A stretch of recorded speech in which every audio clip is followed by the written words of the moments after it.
The term childless cat lady, introduced by the U.S. vice presidential candidate Vance, is captivating in its power and precision.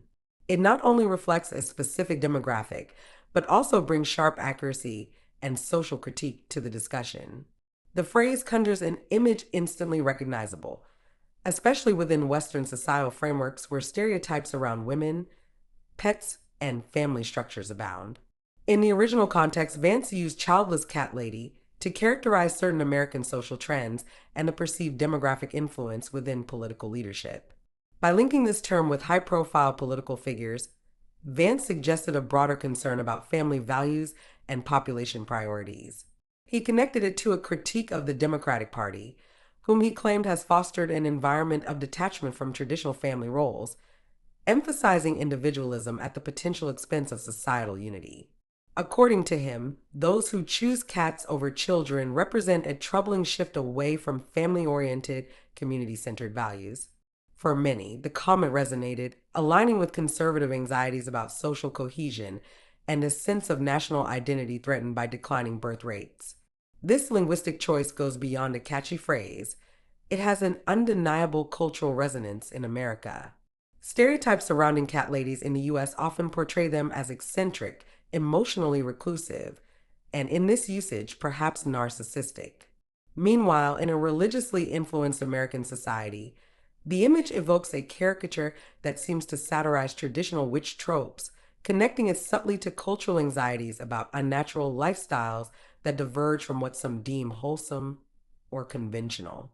The reaction in China to the childless cat lady label sheds light on how Western family values, especially the desire to place traditional motherhood on a pedestal, might contrast sharply with, yet also mirror, China's own family centered ideology. In Chinese society, childbearing is often deeply valued not only as a personal choice, but also as a social duty. Traditional Chinese beliefs prioritize family legacy and continuity, where the responsibility of having children goes hand in hand with the concept of fulfilling one's role within a larger cultural tapestry. Given this backdrop, the label childless cat lady could seem alien, almost bizarre, as it counters long held principles that elevate family and social responsibility. However, as the document points out, many in China recognize the term as a reflection of Western trends toward individualism and autonomy, which contrasts with the strong family values still present in Chinese society. The term circulation online within Chinese social media sparked a lively debate. Many Chinese saw it as another example of Western detachment from family and society. For them, the term symbolized a worldview in which family life is optional and, for some, even burdensome. Critics voiced concerns that a society populated by childless cat ladies might lack cohesion and a future, as individual fulfillment is prioritized over community or lineage. Others, however, defended the idea of opting out of parenthood, arguing that personal choice and self actualization are equally valid goals, especially as urbanization and economic pressure reshape traditional lifestyles in China. There is a touch of irony here. Chinese netizens acknowledged the negative stereotyping of childless women with cats, yet also saw a curious similarity in the ways certain stereotypes operate. In both Western and Chinese cultures, the image of an unmarried, child-free woman, whether or not she has a cat, has often carried a stigma, marked by an implicit assumption that such a life choice is incomplete, immature, or selfish. Nonetheless, some Chinese commenters displayed empathy, pointing out that societal pressure to conform can be overwhelming and that such pressures may be better left behind. For some Chinese citizens, Vance's phrase sparked further questions about responsibility and citizenship. Is personal choice in family planning a mark of individualism gone too far? Or is it simply an expression of freedom in an era when many feel that traditional family structures may no longer suit their lifestyle or ambitions? The debate taps into a larger conversation in China about the evolving role of women, societal expectations, and the pressures of modern life. Indeed, just as Vance implied that America could be weakened by a lack of family values, some Chinese online critics worried that these shifts in family attitudes might be symptomatic of a broader, global shift towards self centeredness. This self interest, in their view, may undermine collective strength and mutual responsibility. But it would be misleading to suggest that this term's influence has gone unchallenged in China.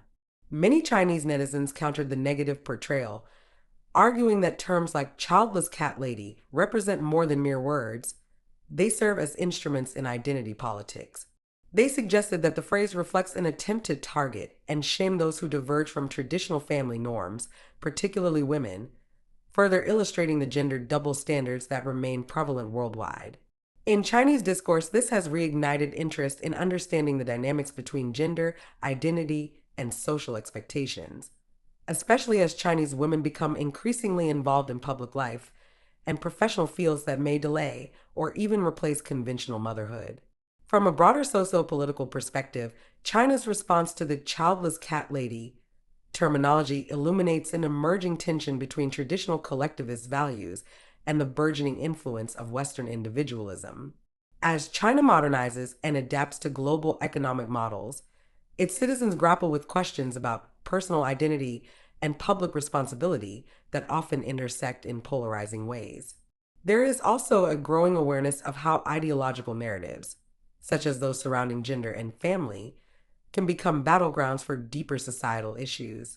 Rather than becoming a divisive tool, some suggested that such discussions should be reframed as conversations about social diversity, human rights, and mutual respect.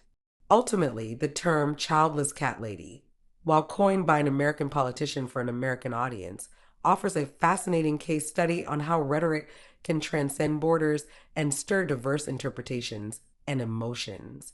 The American and Chinese responses to this term reveal as much about each society's values and anxieties as they do about the individuals they purportedly describe.